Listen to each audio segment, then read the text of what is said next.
Hi, this is Heartlights Reflections, and I'm Nancy Joy back at you this week. I had a dream last night that wouldn't leave me alone, and I knew I absolutely had to share this with you today.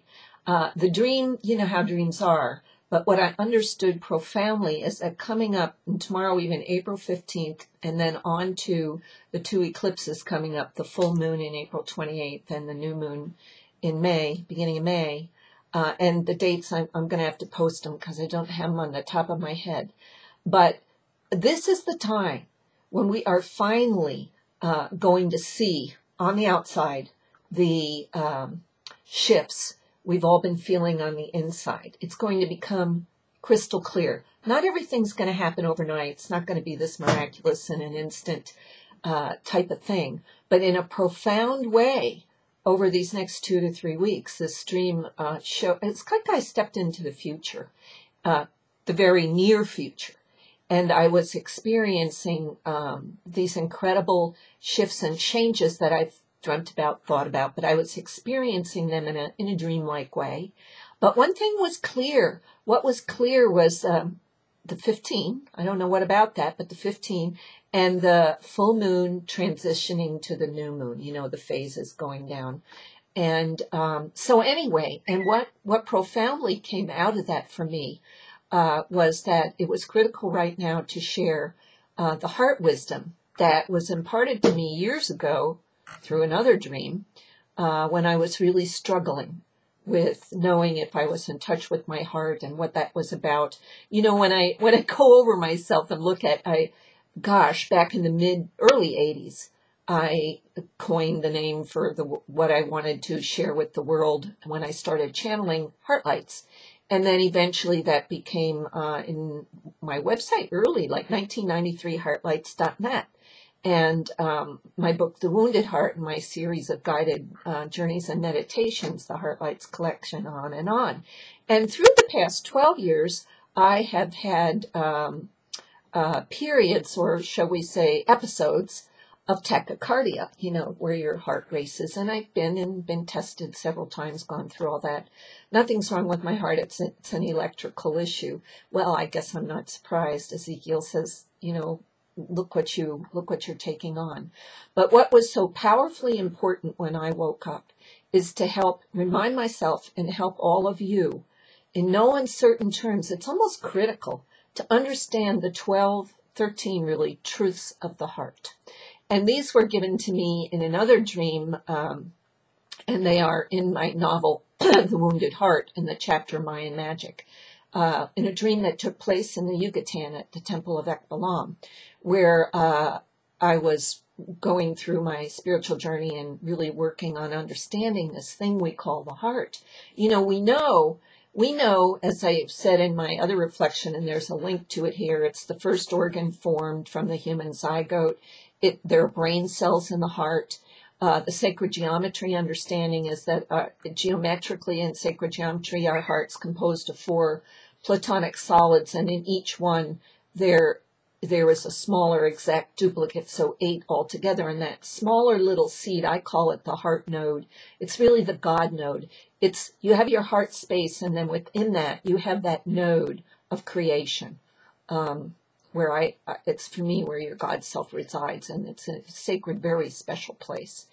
And I wanted to share with you the 13 truths of the heart today, coming up to tomorrow, which is the 15th, and the significance of what's happening, and you will notice happening on no uncertain terms, really, I feel, with the coming full moon and into the new moon.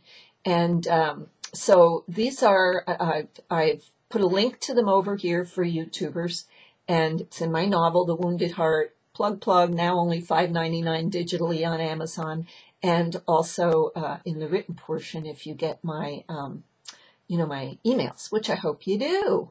Anyway, so the heart spoke to me, and in this dream, and it spoke to me through these 13 Mayans, and so here's the 13 truths, and I'm going to shorten them up. You can read them in a longer version, and you should, because I'm really aware that everybody needs to embrace these, live them, to connect with that sacred space and that node. Number 1, There is absolutely no judgment in your heart. If you're in judgment about anything, this is not where you're connected in here. Number 2, the heart never uses words as need and want and shouldn't, and impossible. Those words, those are not coming from your heart. They're coming from your ego. They're coming from your brain. Number 3, the truth of your heart sees every person and situation as the divine manifestations of your own belief. Bring it home. It's like my whole body of work. It's all about you, right? Number 4, your heart doesn't question. It feels the truth. And that's why feelings are so important. If you're upset, if you're frustrated, it's a feeling leading you to a truth within your heart. It's the outside circumstances. It's pushing you in there. Number 5, ask yourself when you're uncertain about anything, do I feel love in my heart and understanding when I think of this situation, how I acted, what I responded to, how I'm feeling? If not, stop right there on number 5 because you've got some work to do right there. That's important. Number 6, your heart doesn't know the word safety. There doesn't need to be any safety in your heart because you are the source of your supply. And not only that, your heart, there's nothing more precious than an open, vulnerable heart with strong personal boundaries. You are always safe when you are living from your heart. 7, the word impossible was created to limit the heart. And bit by bit, when you move into complacency, feeling that your dreams cannot be true, you actually stifle your heart. Imagination is the tool of your heart. That's number 7. Use your imagination. It's that, that node, that God node, that's where creation comes from. And it is imperative you connect it to your imagination.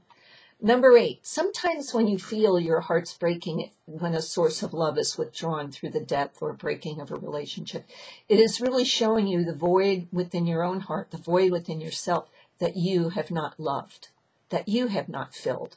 Very important. Always take every broken heart, supposedly broken heart, to that place. Number 9, feel your own pain so your heart doesn't have to. Own your emotions. Through that experience, you'll find those parts of yourself that are missing, and you'll, through your heart's guidance, then be able to create the wholeness you seek. Number 10, to find me, it's the heart speaking, to find me within your being and feel my expansion. Stop trying to figure me out. Stop trying to figure me out. Simply love me alive within you. And this is when I got the thing where, doing your palm centers, chakras over your heart, and breathing into your heart. Love yourself. Love your heart. Fill it with that love. When you feel me, this 11, when you feel me, in other words, your heart, well up inside of you and tears of recognition come, and sometimes we say it's our angels, our guides, whatever. It's the validation from the heart. The heart is clearing your channels so you know on no uncertain terms you are connected to it.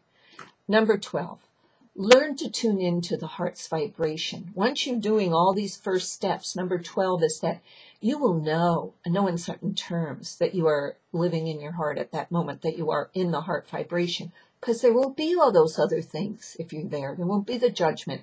There won't be the complacency. There won't be the shoulds, the shouldn'ts, the what ifs. And number 13, this is the final one, and this is in the dream where there were the 12 Mayans, and in the center there was a little child Mayan. In the dream it was a little girl. And she said, as the heart, I look forward to your visits, and I'm waiting for the time when you feel comfortable enough in my power to take up permanent residence within me. You will never again need to ask, how do I know when I'm in my heart? For you and I are one. That's the final one, and that's 13, of course, the number of the Christ consciousness. So this is very powerful, and beyond being powerful, it's super, super simple, right? So please pass these on, share them, use them, learn them, know them, because then you'll catch yourself. It's how you become conscious. You catch yourself with these thoughts, and you'll right of the way know it's this brain up here, it's the ego, it's not the heart space. It's definitely not the heart node within the heart space. And so I hope all of you, and I know all of you, can more and more live from that space, more and more breathe it in, and let's see what transpires in the next 2 to 3 weeks. If my dreams are any indication, I don't know. I feel like I say these words all the time, catch the magic, but that's what I'm feeling. So this was the gift from my heart to your heart. In my body of work and in my book and in my website, it's called The Heart Speaks, but I'll have links for it. And please enjoy this upcoming time. And it's difficult. I know many of you have contacted me going through so much. Keep reading these words. Keep looking for them. Keep conscious of them. And may your transition, may your cord of grace be beautiful. Have a great week, and we'll see you again next week.